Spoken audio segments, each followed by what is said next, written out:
तो आज हम लोग नया चैप्टर स्टार्ट करने वाले हैं जिसका नाम है फ्रिक्शन। अभी तक हम लोगों ने न्यूटन्स लॉज ऑफ मोशन पूरा कंप्लीट किया है। आज हम लोग एक नया चैप्टर, नया टॉपिक स्टार्ट करने वाले हैं जिसका नाम है फ्रिक्शन। फ्रिक्शन मैंने आपको न्यूटन्स लॉज ऑफ मोशन में बताया था कि जो फ्रिक्शन फोर्स होता है वो एक तरह का कॉन्टैक्ट फोर्स होता है। जो भी हमारे साथ पुराने स्टूडेंट हैं उनको याद होगा कि कॉन्टैक्ट फोर्स में मैंने आपको फ्रिक्शन के बारे में थोड़ा बहुत बताया था। कॉन्टैक्ट फोर्स में मैंने आपको नॉर्मल फोर्स बताया था, याद है ना। Yes contact sir. फोर्स में मैंने आपको यस सर। नॉर्मल फोर्स के बारे में बताया था। कॉन्टैक्ट फोर्स में टेंशन मैंने फोर्स, आपको टेंशन फोर्स के बारे में बताया हुआ था। ठीक है, अप्लाइड फोर्स के बारे में। यस। इसके बाद हम लोगों ने अप्लाइड फोर्स के बारे में स्टडी किया था। न्यूटन्स लॉज ऑफ मोशन में अप्लाइड फोर्स क्या होता है। और लास्ट में हम लोगों ने बात करी थी फ्रिक्शन फोर्स की, या उसे हम लोग फ्रिक्शनल फोर्स भी कह देते हैं, कोई इशू नहीं है। ठीक है, तो इन चार फोर्सेस के बारे में हम लोगों ने पढ़ा था जिसको हम लोगों ने बोल दिया था कॉन्टैक्ट फोर्स। ठीक है, इसमें से ये चौथे वाले टाइप का अब हमें डिटेल में स्टडी करना है। मानी पूरा चैप्टर के फॉर्म में अगर पढ़ रहे हैं तो आप समझ सकते हो कि डिटेल में तो स्टडी होगा उसका। ठीक है, तो फ्रिक्शन का मतलब क्या होता है वो आपको समझना जरूरी है। देखो, होता क्या है कि जैसे मान के चलो कि एक हमारे पास कोई भी ऑब्जेक्ट है। जैसे अगर हम लोग मान लेते हैं कि एक हमारे पास कोई भी ऑब्जेक्ट है, इस ऑब्जेक्ट का मास स्मॉल है। ठीक है, तो अगर इस ऑब्जेक्ट की वेलोसिटी इस डायरेक्शन में है और ये सरफेस कैसी होनी चाहिए, रफ। ये सरफेस कैसी होनी चाहिए, रफ। तो अगर सरफेस रफ है और ये पार्टिकल अगर मोशन कर रहा है तो इसकी जो कॉन्टेक्ट सरफेस है ना, कॉन्टेक्ट सरफेस का मतलब है मैं बात कर रहा हूं इस सरफेस के बारे में, मैं बात कर रहा हूं इस सरफेस के बारे में। ठीक है, तो यहाँ पे एक अपोजिशन में फोर्स लगता है जो इस ऑब्जेक्ट के मोशन का अपोज करता है। यानी इन शॉर्ट अगर देखें तो जो फ्रिक्शन फोर्स होता है वो किसी भी पार्टिकल को मोशन करने से रोकने की कोशिश करता है। मैं ये नहीं कह रहा कि वो डेफिनेटली रोक ही देता है, मैं ये बोल रहा हूं कि वो पार्टिकल जो होता है वो फ्रिक्शन फोर्स जो लगेगा उस पर वो उसकी मोशन करने की टेंडेंसी को अपोज करेगा। ठीक है ना। तो इसको हम लोग क्या बोल सकते हैं कि जो फ्रिक्शन फोर्स होता है वो क्या करता है, रिलेटिव मोशन का अपोज करता है। क्या करता है, रिलेटिव मोशन का अपोज करता है। अब ये रिलेटिव मोशन का मतलब क्या है, देखो जैसे इस डायग्राम में विभा आपको कितनी ऑब्जेक्ट्स दिखाई दे रही है इस डायग्राम में आपको कितनी दो ऑब्जेक्ट नजर आ दो रही है, दो दो ऑब्जेक्ट है। ठीक है सिद्धांत, यस यहाँ पे सर। दो ऑब्जेक्ट है। Yes sir. दो ऑब्जेक्ट कौन कौन से हैं, एक तो ये ऑब्जेक्ट आपको ये ब्लॉक दिखाई दे रहा है, दूसरा ये एक ग्राउंड भी एक ग्राउंड। तरह का हमारा ऑब्जेक्ट है। ये ग्राउंड भी हमारा एक तरह का ऑब्जेक्ट है जिस ग्राउंड पे वो ऑब्जेक्ट को यानी ब्लॉक को रखा गया है। ठीक है ना। तो इन शॉर्ट मेरा कहने का मतलब है कि ये जो ब्लॉक रखा गया है वो इस ग्राउंड के रिस्पेक्ट में, देखो आप इस डायरेक्शन में जा रहा है वी वेलोसिटी से। तो इसका मतलब है कि इन दोनों के बीच में क्या हो रहा है, यहाँ पे रिलेटिव मोशन हो रहा है। इन दोनों के बीच में यहाँ पे क्या हो रहा है, रिलेटिव मोशन हो रहा है। रिलेटिव मोशन का मतलब है कि एक ऑब्जेक्ट के रिस्पेक्ट में दूसरा पार्टिकल मोशन करे तो उसको हम लोग कहते हैं रिलेटिव मोशन।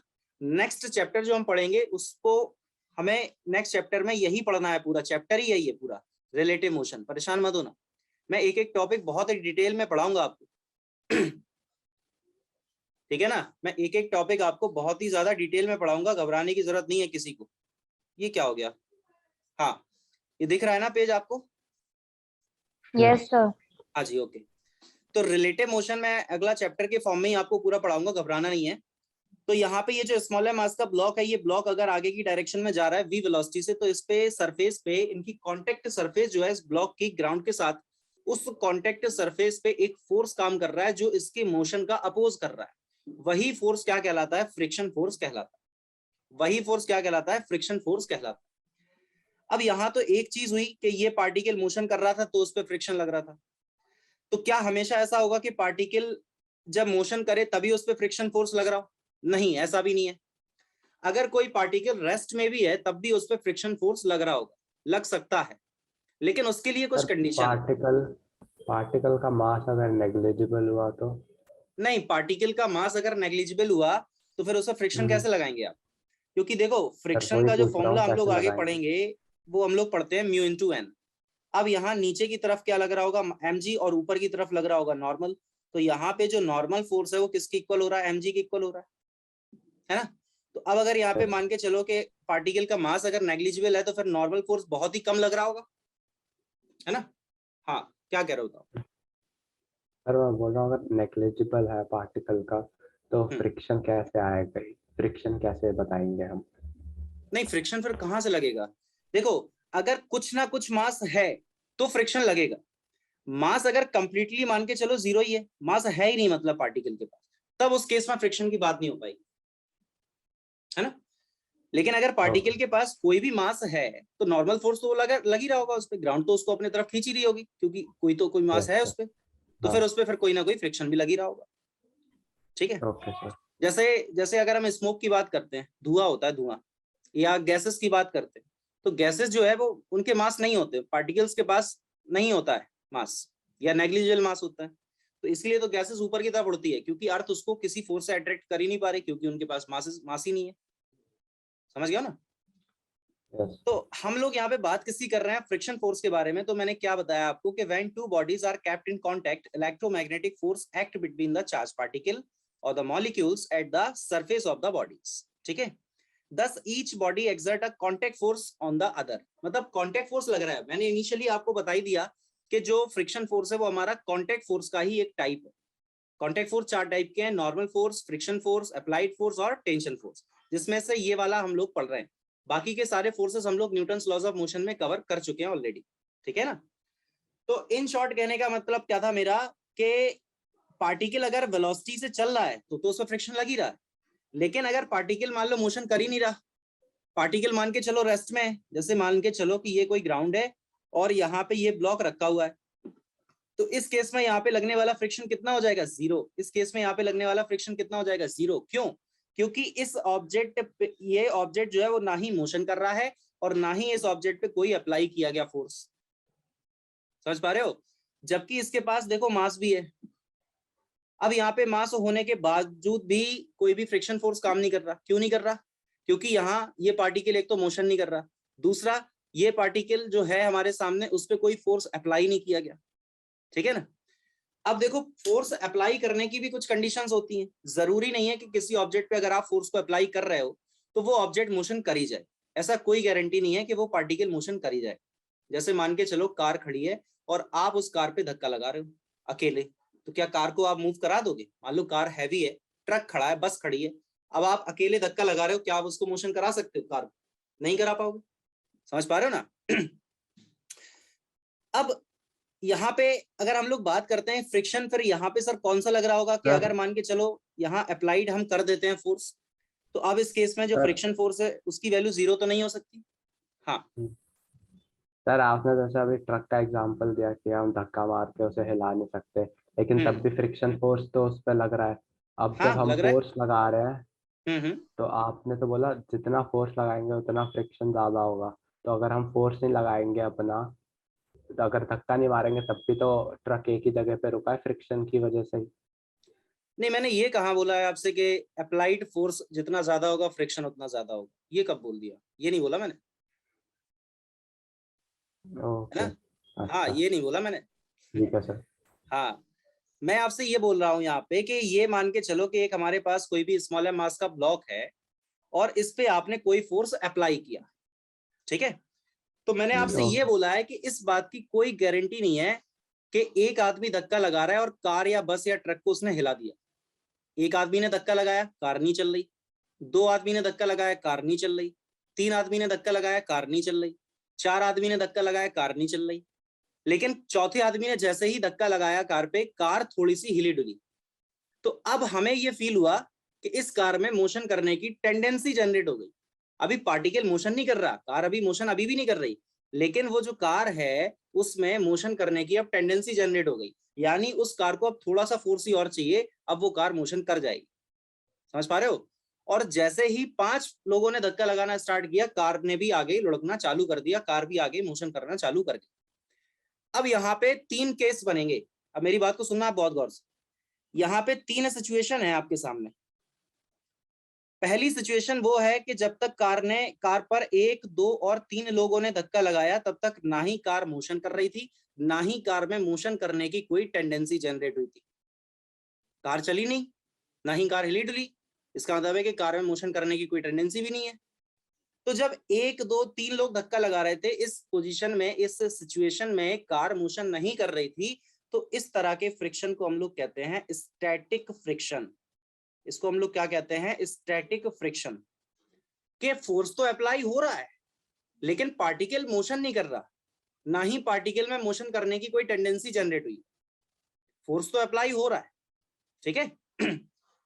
दूसरा केस बनेगा कि जब 4 लोगों ने कार पे धक्का लगाया तो कार थोड़ी सी हिली डुली, जिससे फील आया कि अब कार ये मोशन कर सकती है, थोड़ा सा फोर्स इस पे और लगा देंगे, थोड़ा सा फोर्स और बढ़ा देंगे तो अब ये कार मोशन कर सकती है। तो जब 4 लोगों ने इस पे धक्का लगाया लेकिन car still not moving, car is still not moving but car has tendency to move, car के अंदर टेंडेंसी आ चुकी है मूव करने की, तो इसको हम कहते हैं लिमिटिंग फ्रिक्शन फोर्स। इसको हम लोग क्या कहते हैं? Limiting friction force. इसको हम लोग कहते हैं लिमिटिंग फ्रिक्शन फोर्स। ठीक है। इसके बाद जैसे ही 5 लोगों ने धक्का लगाना स्टार्ट किया तो कार अब चलने लगी है, और जब कार मोशन करने लगी है उस केस में जो फ्रिक्शन लग रहा होगा उसको हम लोग बोलते हैं काइनेटिक फ्रिक्शन फोर्स। इसको हम लोग क्या बोलते हैं? Kinetic friction force. तो आई थिंक ये तीनों पार्ट आपको क्लियर हो गए, हाँ या ना बताओ? Yes sir. बताइए, इतनी बात में कोई डाउट है? हाँ सिद्धांत बताओ। नो सर, डाउट नहीं है। नहीं है डाउट? ओके। विवाह आप बताओ। गुड। विवाह, तनिषा बताइए, कोई डाउट है? No sir. Very nice. No sir. Good. तो मेरे ख्याल से आपको ये चीजें अच्छे तरीके से समझ आ गई कि स्टैटिक फ्रिक्शन का क्या मतलब होगा, लिमिटिंग फ्रिक्शन का क्या मतलब होगा, काइनेटिक फ्रिक्शन का क्या मतलब होगा। इसको अभी मैंने कार के एग्जांपल से आपको समझाने की कोशिश करी है, इसको मैं एक एग्जांपल से और आपको समझाने की कोशिश करता हूँ। जैसे आप लोगों ने ट्रैफिक सिग्नल में वो देखा होगा, सिग्नल में लाइट लगी रहती है 3 कलर की। कौन कौन सी लाइट होती है पता है? देखा है गौर से? कौन कौन सी होती है? रेड होती है, येलो होती है, यस, रेड येलो ग्रीन होती है, ये 3 लाइट होती है। अब जैसे मान के चलो कि आप बाइक चला के, कार चला के, कुछ भी चला के जा रहे हो, आपको ट्रैफिक सामने दिखाई दिया, सिग्नल, ट्रैफिक सिग्नल दिखाई दिया, और उसमें आपने देखा कि रेड लाइट है, मतलब आप जा ही रहे थे और तुरंत रेड लाइट हो गई वहां पे। अब रेड लाइट जब हो गई तो अब रेड लाइट को ग्रीन होने में थोड़ा तो टाइम लगता है ना?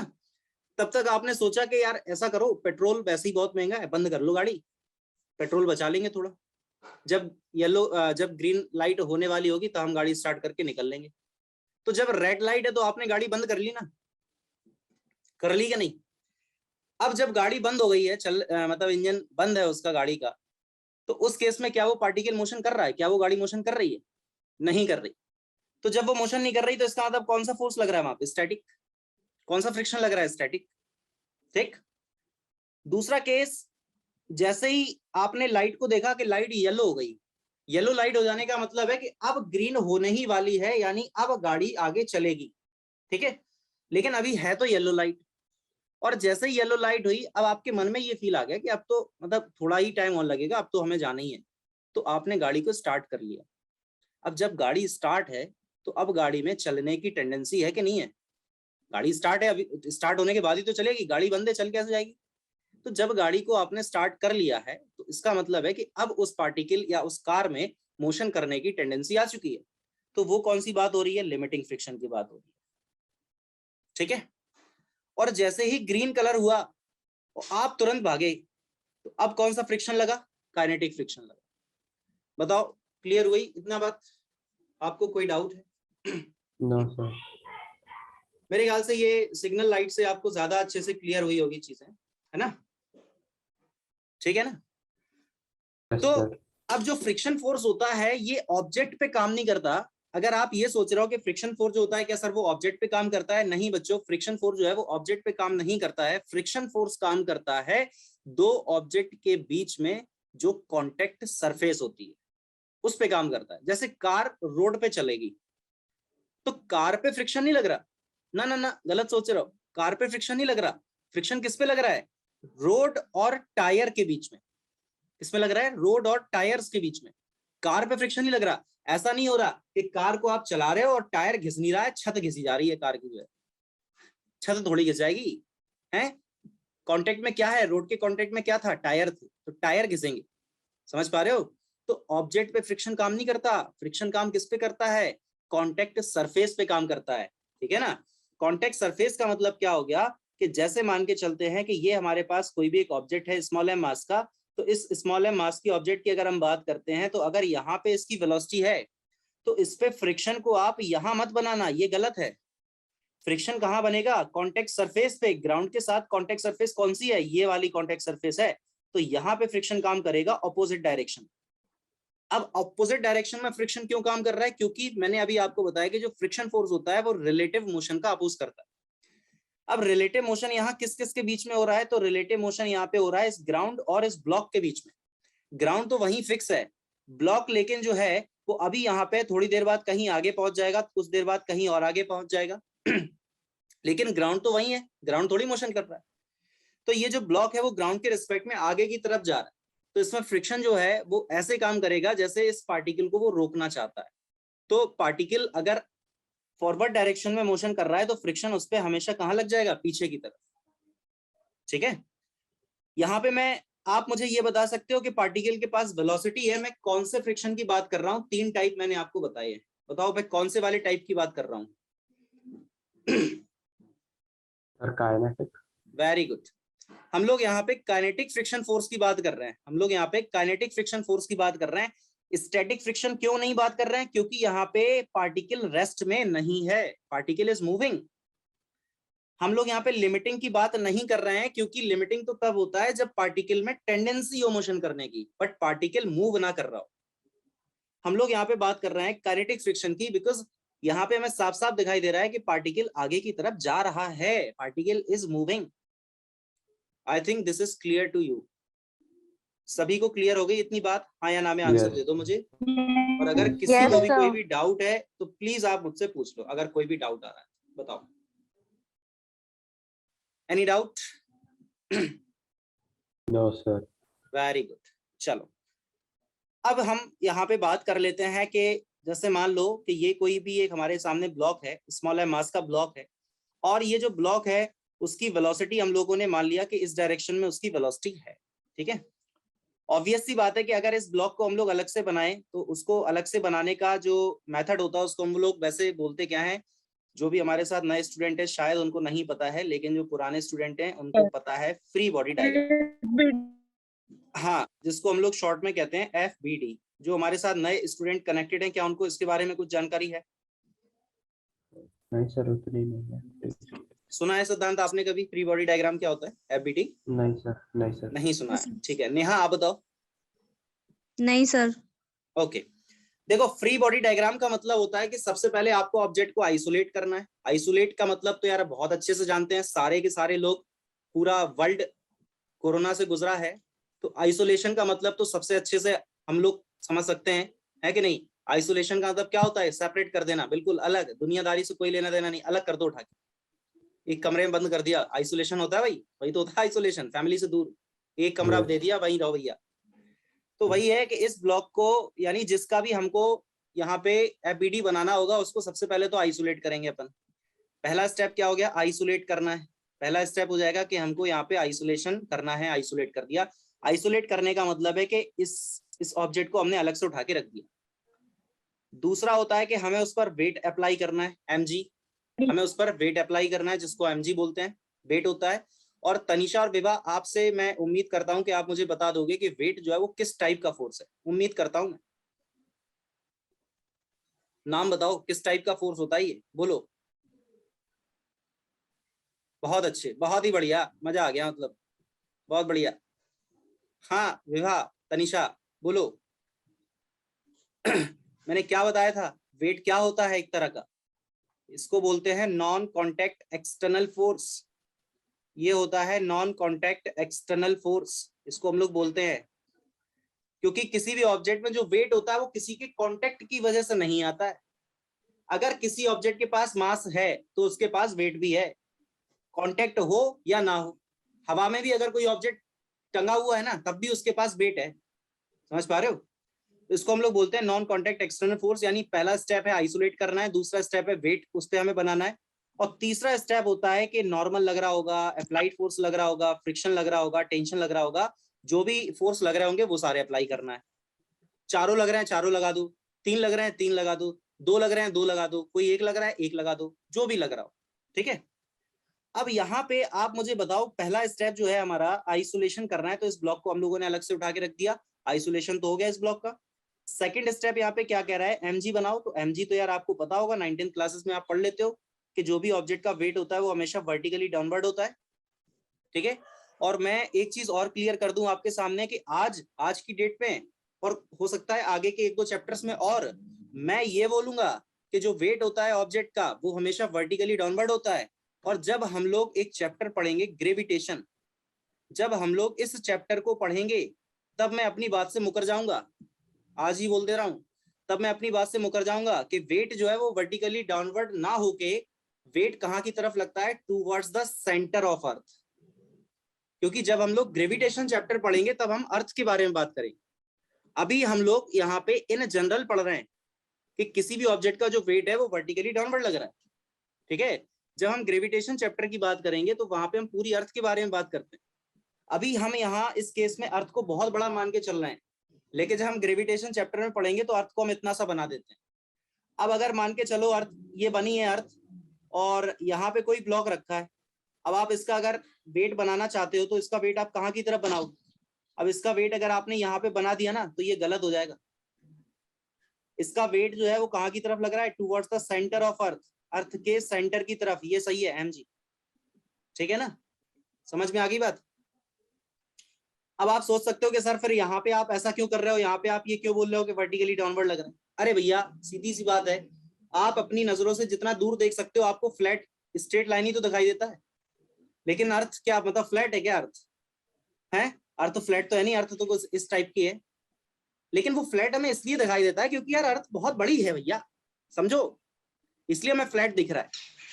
तो अब आप यहाँ पे अगर कोई भी ऑब्जेक्ट को कहीं रखते हो तो स्ट्रेट लाइन ऐसा लगता है जैसे हमने एक सीधी सरफेस पर रख दिया, तो उसका वेट इसीलिए हम लोग नीचे की तरफ बना देते हैं, सिंपल है।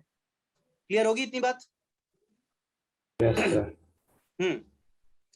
तो अभी फिलहाल के लिए हम लोग इसी को समझते हैं कि जो भी ऑब्जेक्ट का वेट होता है वो वर्टिकली डाउनवर्ड लगता है। फिर ग्रेविटेशन चैप्टर में जैसा होगा मैं डील कराऊंगा आपसे, परेशान मत होना, ठीक है।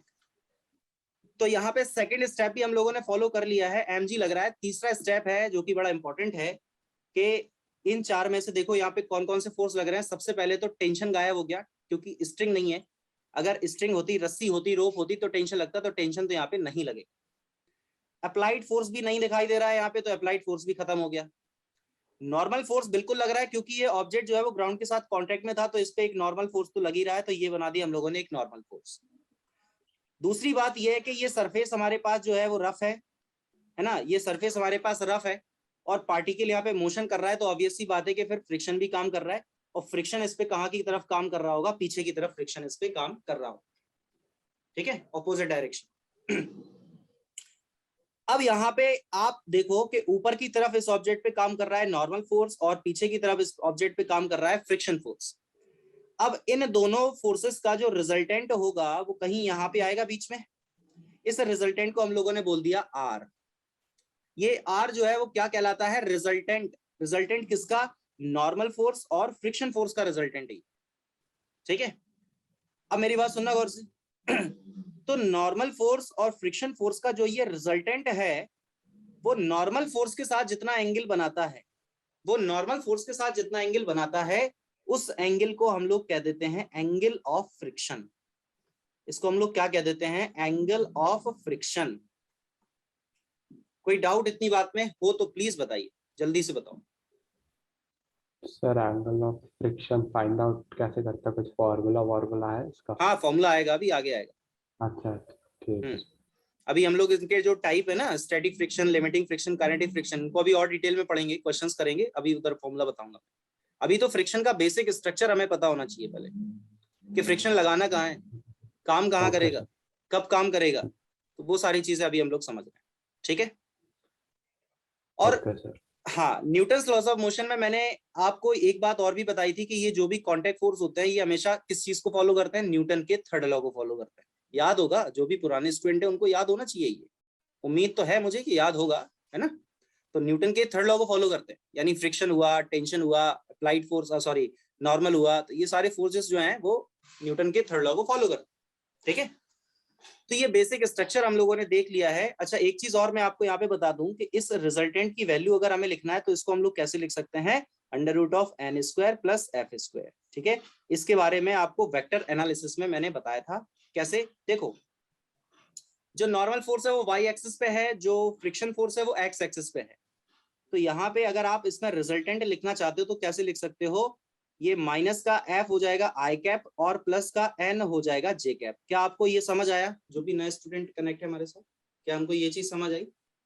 ये मैंने कैसे लिख दिया, आई कैप जे कैप क्या क्या होता है, यूनिट वेक्टर्स होते हैं ये एक्चुअल में, ठीक है। आई कैप जे कैप जो है वो यूनिट वेक्टर्स होते हैं। आई कैप होता है अलोंग एक्स एक्सिस और जे कैप होता है अलोंग वाई एक्सिस, ठीक है। इतनी सी बात है, इसका रिजल्टेंट हम लोग इस तरह से लिख सकते हैं। क्लियर होगी इतनी बात? चलो अब हम लोग यहाँ पे डिस्कशन कर लेते हैं, रीजन क्या होता है फ्रिक्शन लगने का, वजह क्या है फ्रिक्शन होने की। तो सबसे इंपॉर्टेंट रीजन है interlocking of the extended part of one object into the extended part of the other object. यानी इंटरलॉकिंग जो होता है वो फ्रिक्शन के लिए रिस्पॉन्सिबल है। और दूसरा रिस्पॉन्सिबल रीजन क्या है, बॉन्डिंग। भाई कोई भी ऑब्जेक्ट एक दूसरे के ऊपर रखी है तो उनके बीच में बॉन्डिंग तो हो ही जाती है, उनके मॉलिक्यूल जो भी है उनके बीच में बॉन्डिंग तो हो ही जाती है। और बॉन्डिंग होने की वजह से ही क्या होता है, फ्रिक्शन काम करता है, ठीक है ना। समझ पा रहे हो? जैसे इनकेस मान के चलो कि आप अगर बाइक चला रहे हो, बाइक बहुत तेज चला रहे हो और यहाँ रास्ते में कोई ब्रेकर आ गया, तो जैसे ही आपकी बाइक इस ब्रेकर से निकलती है तो आपने देखा होगा कि ये परमानेंट कॉन्टेक्ट में नहीं रहती, फिर थोड़ा सा यहाँ पे बाइक जो है वो ग्राउंड के ऊपर उड़ जाती, ग्राउंड से ऊपर उड़ जाती, लेकिन मतलब स्पीड सफिशिएंट होना चाहिए, है ना। और अगर आप नॉर्मल स्पीड से चला के जा रहे हो तो फिर ये पूरा कांटेक्ट में आके ही फिर रोड पे ही कांटेक्ट में रहती है लगातार बाइक, होता है ना ऐसा। टाइगर को भागते हुए देखा है कभी? ये सर कैसा क्वेश्चन पूछ दिया आपने, टाइगर हमें कहाँ दिखाई देगा? टीवी पे टाइगर, देखा। हाँ हाँ टीवी में, ऑब्वियस सी बात है, मतलब ये तो प्रेजेंस ऑफ माइंड है। Very good. बोले टाइगर कहाँ देखेंगे हम भागते हुए, सर कैसी बात कर रहे हो? तो टाइगर को भागते हुए देखा होगा अगर आप लोगों ने टीवी पे। तो टाइगर का जब वो भागता है तो ज्यादा से ज्यादा टाइम वो हवा में रहता है, जमीन पे जो अपने कदम रखता है, अपने चरण जो जमीन पे रखता है ना, वो बहुत ही कम टाइम के लिए रखता है, इसलिए फ्रिक्शन कम लगता है उसके पैर पर। कितनी तेज भागता है सोचो, समझ पा रहे हो? क्लियर होगी इतनी बात? कोई डाउट है? बताओ, फ्रिक्शन और रीजन फॉर फ्रिक्शन आपको क्लियर हो जाने चाहिए कि भाई फ्रिक्शन क्या है, रीजन क्या है फ्रिक्शन का। समझ आ गया? अच्छे से बोलो। Yes sir. Very good, very nice. तो अब हम लोग यहाँ पे बात करने वाले हैं कि फ्रिक्शन जो है उसके जो 3 टाइप मैंने आपको बताया उनके बारे में डिटेल में स्टडी करना है। तो सबसे पहला जो टाइप है उसको हम लोगों ने बोल दिया है काइनेटिक फ्रिक्शन फोर्स, ठीक है। देखो मैं एक बार फिर से आपको बता दे रहा हूँ कि काइनेटिक फ्रिक्शन फोर्स तब काम करता है जब पार्टिकल क्या कर रहा हो, मोशन कर रहा हो, यानी पार्टिकल के पास कोई वेलोसिटी हो, ठीक है। स्टैटिक फ्रिक्शन फोर्स तब काम करता है जब पार्टिकल कंप्लीटली कैसा हो, रेस्ट में, ठीक है।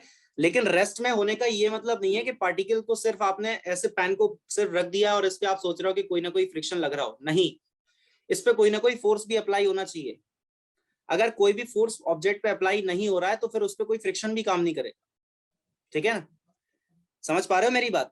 तो रेस्ट में तो हो लेकिन कोई ना कोई फोर्स भी अप्लाई होना चाहिए, तभी स्टैटिक फ्रिक्शन फोर्स यहाँ पे काम करेगा। तो सबसे पहले हम लोग बात कर लेते हैं काइनेटिक फ्रिक्शन फोर्स की। तो मैंने आपको ऑलरेडी बता दिया है, काइनेटिक फ्रिक्शन फोर्स तभी काम करेगा जब पार्टिकल मोशन कर रहा हो, यानी 2 पार्टिकल्स के बीच में जब रिलेटिव मोशन हो रहा। क्या लिखा है कि kinetic friction exist between 2 contact surfaces only when there is a relative motion between the 2 contact surfaces. यानी 2 कॉन्टैक्ट सरफेसेस के बीच में जब क्या हो, एक रिलेटिव मोशन चल रहा हो, तभी काइनेटिक फ्रिक्शन काम करेगा। It stops acting when relative motion between the two surfaces ceases। यानी 2 ऑब्जेक्ट के बीच में अगर रिलेटिव मोशन मान लो नहीं हो रहा है, उस केस में फिर काइनेटिक फ्रिक्शन नहीं लगेगा, सिंपल सी बात है। बात कर लेते हैं डायरेक्शन क्या होती है भैया काइनेटिक फ्रिक्शन फोर्स की। तो ऑब्वियस सी बात है कि अगर ये ब्लॉक आगे की तरफ जा रहा है तो इस पे जो काइनेटिक फ्रिक्शन लग रहा है वो पीछे ही लग रहा होगा, क्योंकि इसकी वेलोसिटी को इसको अपोज करना है, वेलोसिटी को ये क्या करेगा, अपोज करेगा। इसकी वजह से क्या होगा कि डायरेक्शन की अगर हम बात करते हैं तो it is opposite to the relative velocity of the object. क्या होगा, रिलेटिव वेलोसिटी जो होगा, सॉरी रिलेटिव वेलोसिटी के ऑपोजिट डायरेक्शन में क्या काम करेगा, यहाँ पे काइनेटिक फ्रिक्शन फोर्स काम करेगा, ठीक है। इसमें एक चीज बड़ी इंपॉर्टेंट लिखी है, ये जो नोट करके मैंने लिखा है ये बड़ा ही इंपॉर्टेंट बात है कि its direction is not opposite to the force applied. मेरी बात को सुनना गौर से।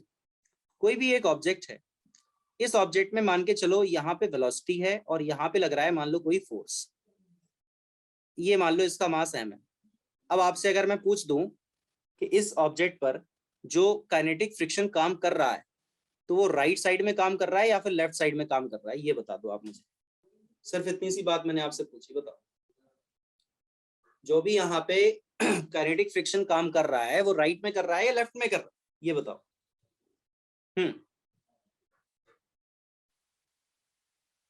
बताइए जल्दी से।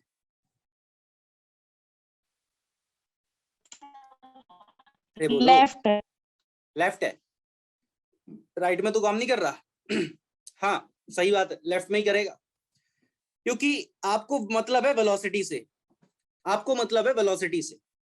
कभी कभी क्वेश्चन ऐसा भी आएगा आपके सामने जिसमें फोर्स भी गिवन है, वेलोसिटी भी गिवन है। अब आप कंफ्यूज हो रहे हो कि भैया जो हमें काइनेटिक फ्रिक्शन अप्लाई करना है वो वेलोसिटी के अपोजिट अप्लाई करना है या फिर अप्लाइड फोर्स के अपोजिट अप्लाई करना है। तो काइनेटिक फ्रिक्शन जो होगा वो हमेशा वेलोसिटी के अपोजिट अप्लाई करना है, ठीक है। यही चीज यहाँ पे लिखी है कि its direction is not opposite to force applied, कि काइनेटिक फ्रिक्शन जो होगा उसकी डायरेक्शन अप्लाइड फोर्स के ऑपोजिट नहीं होगी। It is opposite to the relative motion of the body considered which is in contact with the other surface. Friction force उसके opposite होगा, मतलब किसके ऑपोजिट? रिलेटिव वेलोसिटी के opposite, not opposite to the applied force, ठीक है। तो फिर sir applied force के ऑपोजिट जो होगा उसको हम क्या बोलेंगे?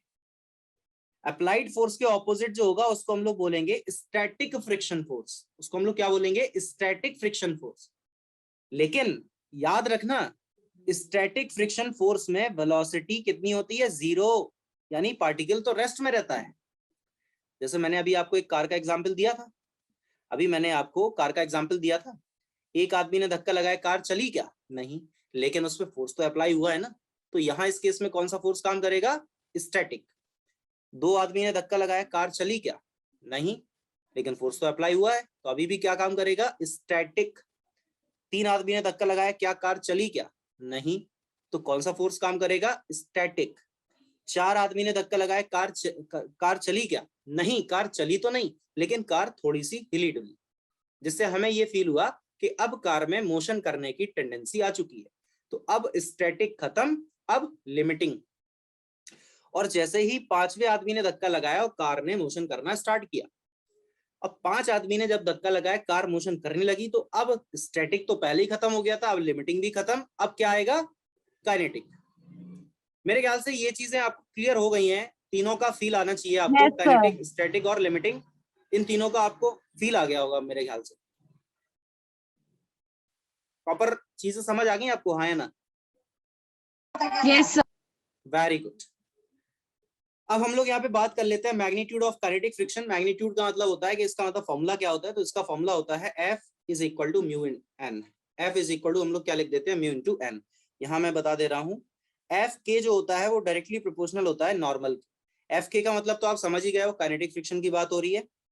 तो एफ के इज इक्वल टू यहाँ पे कांस्टेंट के फॉर्म में हम लोग म्यू के लगा देते हैं, और म्यू के का मतलब क्या हो जाता है? कोफिशिएंट ऑफ, क्या मतलब हो जाता है इसका? Coefficient of kinetic friction. Coefficient of kinetic friction, इसको हम लोग कहते हैं coefficient of kinetic friction. Clear होगी बात? ठीक है ना? Yes sir. हाँ, तो ये फॉर्मूला होता है काइनेटिक फ्रिक्शन फोर्स का, और static friction force, limiting friction force का भी यही फॉर्मूला होता है, तीनों के सेम है। जैसे अगर हमें स्टैटिक फ्रिक्शन के लिए लिखना है तो F S is equal to लिख सकते हैं म्यू एस इंटू एन। यहाँ पे म्यू एस क्या हो जाएगा? कोफिशिएंट ऑफ स्टैटिक फ्रिक्शन हो जाएगा। एन का मतलब तो आप समझते हो ना, एन मतलब क्या है? एन मतलब क्या है? Normal force. एन मतलब क्या है यहाँ पे? नॉर्मल फोर्स, ठीक है। लिमिटिंग के लिए लिखना है तो एफ एल इक्वल टू आप क्या लिख सकते हो? Mu L into N. F L equal to mu L into N, इस तरह से आप लिख सकते हो। तो तीनों के फॉर्मूले भी आपके सामने हाजिर है, ठीक है। चलो, एक चीज मैं आपको और यहाँ पे बताना चाहता हूँ, बता ही देता हूँ। हालांकि न्यूटन्स लॉज ऑफ मोशन में मैंने आपको बताया था कि नॉर्मल जो होता है वो mg अगर आप लिख रहे हो तो ये कोई मतलब एब्सोल्यूट नहीं है, समझ रहे हो?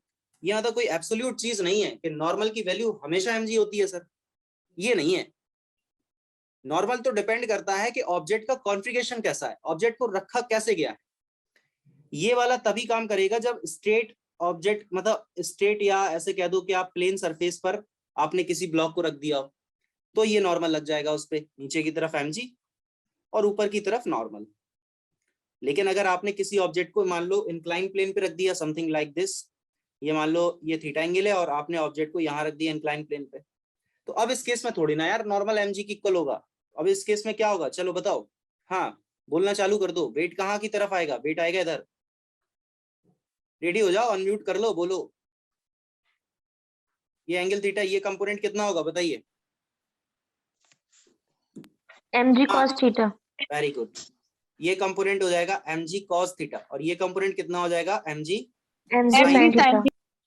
यहाँ पे क्या लगेगा, नॉर्मल, क्योंकि मैंने आपको बताया था नॉर्मल फोर्स जो होता है वो हमेशा कॉन्टेक्ट सरफेस के परपेंडिकुलर लगता है।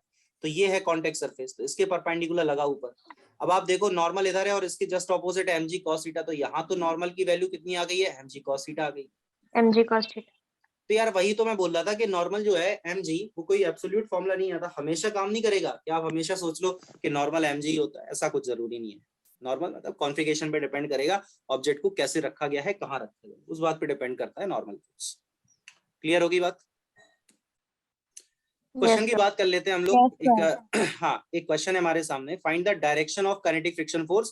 कोई कैलकुलेशन नहीं है, कहीं कुछ नहीं है, सिर्फ आपको डायरेक्शन बताना है, कोई वैल्यू नहीं निकालना है आपको। आपको क्या बताना है, सिर्फ आपको डायरेक्शन बताना है, ठीक है। और किसकी डायरेक्शन बताना है, काइनेटिक फ्रिक्शन फोर्स की, ठीक है। पहला पार्ट है on the block exerted by the ground, यानी ग्राउंड ने ब्लॉक पर किस डायरेक्शन में क्या लगाया, फ्रिक्शन लगाया।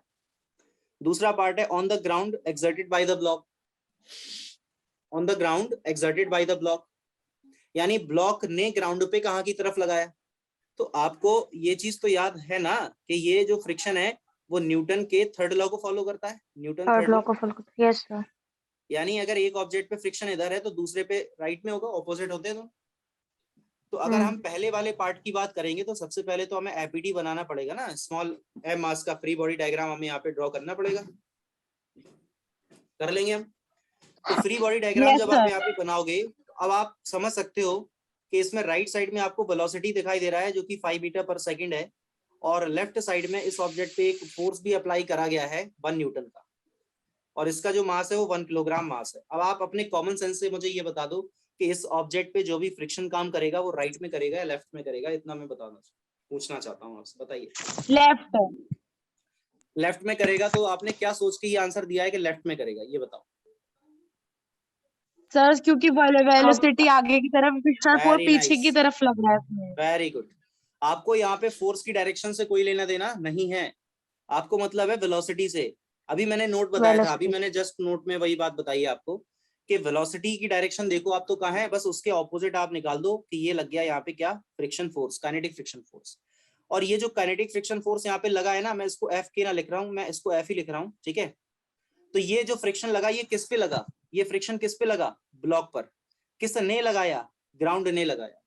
ये एफ बीजी का था तो समझ ही गए होगे आप, ये किस पे लगा, ब्लॉक पर, किसने लगाया, ग्राउंड ने लगाया, तो एफ बीजी आएगा। पहला पार्ट हो गया।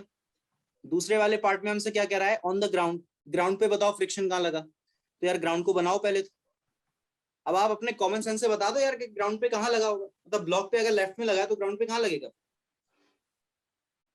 राइट। ऑब्वियस सी बात है, तो ग्राउंड पे ये लग जाएगा राइट साइड में। तो ये किस पे लगा, ग्राउंड पर, किसने लगाया, ब्लॉक ने। अब आप मुझे इन दोनों को देख के ये बताओ कि एक्शन रिएक्शन पेयर कौन से हैं।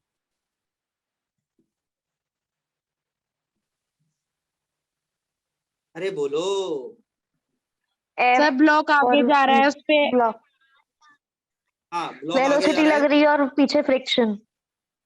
नहीं नहीं, मैंने एक्शन रिएक्शन पेयर पूछा आपसे, आप क्या बता रही हो, एक्शन रिएक्शन पेयर पूछ रहा हूं मैं तो।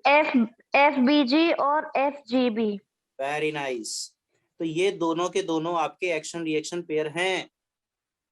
एक्शन रिएक्शन पेयर एक ही ऑब्जेक्ट पे काम करता है या फिर अलग अलग, अलग अलग। वेरी गुड, याद है एक इसका ही है, एक ही। अच्छा मेरा वेरी गुड आपको पसंद नहीं आया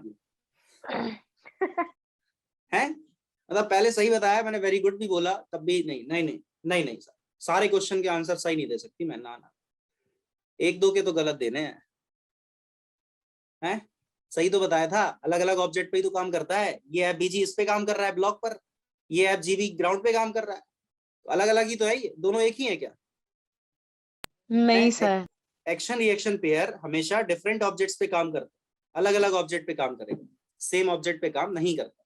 ये मैं आपको न्यूटन्स लॉज ऑफ मोशन में बता चुका हूँ, देख लेना, वीडियोस डले हैं, रिवाइज कर लो उसको, ठीक है? चैनल पे वीडियोस है अपलोडेड, आप उसको रिवाइज कर सकते हो अगर कोई भी दिक्कत है, ठीक है? रिवाइज करो उसको, पूछो दिक्कत आ रही है तो। क्वेश्चन समझ आ गया ना ये आपको? Yes sir. Very good. चलो अब हम लोग यहाँ पे बात कर लेते हैं नेक्स्ट क्वेश्चन के बारे में। नेक्स्ट क्वेश्चन ये हमारे सामने आ चुका है। इस क्वेश्चन में हमसे क्या बोला गया है कि इन द अबव एग्जांपल, जो अभी हम लोगों ने क्वेश्चन करा है, correct relation between magnitude of F1 and F2 is. अब आप मुझे बताओ कि F1 और F2 के बीच में करेक्ट रिलेशन क्या है। F1 का मतलब है कि ये, इसको आप मान लो कि ये F1 है और ये इसको मान लो कि ये F2 है। अब आपको बताना है F1 F2 में क्या रिलेशन है। क्या F1 की वैल्यू F2 से बड़ी है? क्या F2 की वैल्यू F1 से बड़ी है? क्या दोनों इक्वल हैं?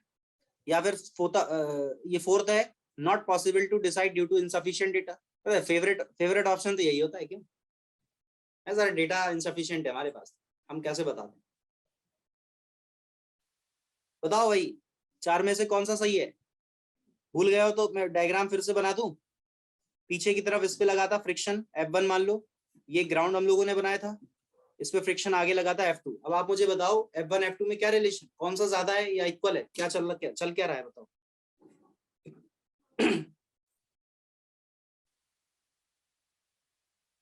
बोलो भाई जल्दी, क्या है? Sir C option. C option, very good, C option ही सही है, ठीक है? यहाँ पे सी ऑप्शन ही सही है। क्यों? क्योंकि यार न्यूटन का थर्ड लॉ क्या कहता है, F12 is equal to F21। Magnitude same ही होते हैं दोनों, मैग्नीट्यूड दोनों के कैसे होते हैं? सेम होते हैं। इसका मतलब है कि F1 और F2 आपस में कैसा होगा? सेम होगा। भले ही उनकी डायरेक्शन ऑपोजिट है, लेकिन मैग्नीट्यूड तो सेम ही होगा ना। मैग्नीट्यूड कैसा होगा? सेम होगा। तो बस यहाँ पे सी ऑप्शन करेक्ट हो गया। कोई doubt? No sir. Very good. No sir. इस क्वेश्चन की यहाँ पे हम लोग बात कर लेते हैं। All the surfaces as shown in the figure are rough, draw the friction force on A and B। सारी सरफेसेस कैसी है? रफ है। सारी सरफेस का मतलब ये वाली सरफेस भी रफ है और ये वाली सरफेस भी रफ है, मतलब A और B का जो कांटेक्ट है आपस में, ठीक है? ये बड़ा ही इंपॉर्टेंट क्वेश्चन है, इसको प्लीज अच्छे समझ लेना, क्योंकि इससे और भी चीजें क्लियर हो जाएंगी आपकी, इससे और भी चीजें क्लियर हो जाएंगी, इसको अच्छे समझो। देखो, सबसे पहले तो ब्लॉक ए हम लोग बना ले रहे हैं, ये ब्लॉक ए बना लिया। अब आप मुझे ये बताओ कि ब्लॉक ए जो है वो बी के रिस्पेक्ट में कहाँ जा रहा है? क्योंकि यहाँ पे ऑब्वियस सी बात है, वेलोसिटीज दी गई हैं, तो ए ब्लॉक जो है वो रिलेटिव मोशन का अपोज करेगा यार बी के साथ। तो सबसे पहले हमें ये तो पता होना चाहिए कि ए ब्लॉक जो है, ब्लॉक ए जो है वो बी के रिस्पेक्ट में कहाँ जा रहा है, आगे जा रहा है या पीछे जा रहा है? भाई ए ब्लॉक की वेलोसिटी है हमारे साथ 10 मीटर पर सेकेंड, लेकिन वो जा कहाँ रहा है? बी के रिस्पेक्ट में कहाँ जा रहा है? ये बताओ, आगे या पीछे? कैसे? आगे। अरे सुनो सुनो एक ने आगे बोल दिया, एक ने पीछे बोल दिया है, एक का तो सही हो ही जाएगा। सुनो, जैसे हम जब कार चला रहे होते हैं, कार आगे की तरफ जा रही, रोड साइड आपने देखा होगा पेड़ वगैरह दिखाई देते हैं आपको, ये ऐसे पेड़ लगे रहते हैं, ये दिखाई देते हैं पेड़। ये सब पीछे की तरफ जाते हैं, आगे की तरफ। हाँ, तो जब कार आप आगे चला के जाते हो तो आपको लगता है जैसे पेड़ पीछे जा रहा है, लगता है, लेकिन पेड़ रियल में थोड़ी जा रहा पीछे, वो कार के रिस्पेक्ट में लग रहा है कि पेड़ पीछे जा रहा है। अब वो पेड़ पीछे जाता हुआ आपको क्यों लग रहा है पता है? पेड़ पीछे जाता आपको क्यों फील हो रहा है पता है? क्योंकि पेड़ की जो स्पीड है ना वो आपके रिस्पेक्ट में कम है। कम का मतलब जीरो ही है उसकी, तो कम ही तो है। आपके पास तो कोई ना कोई स्पीड है, कार चला रहे हो 50-60 किलोमीटर पर आवर से तो चला ही रहे होगे, पेड़ तो चल नहीं रहा, तो इसलिए पेड़ की स्पीड कम है आपके रिस्पेक्ट में, इसलिए आपको लगता है कि पेड़ पीछे जा रहा है। वही काम यहाँ पे भी है। ए ब्लॉक जो है वो बी के ऊपर है, तो ए ब्लॉक की स्पीड है 10, बी ब्लॉक की स्पीड है 20, तो यहाँ पे ए ब्लॉक की जो स्पीड है ना वो कम है, तो बी जब ब्लॉक बी ए को देखेगा तो उसको लगेगा कि ए जो है वो पीछे जा रहा है, पीछे जा रहा है। तो फिर अगर ए ब्लॉक पीछे जा रहा है तो फिर ए ब्लॉक पे फ्रिक्शन कहाँ लगेगा? आगे। Very good. आगे। तो ये फ्रिक्शन किस पे लगा? ए पर। किसने लगाया? बी ने। कोई डाउट? बी ने।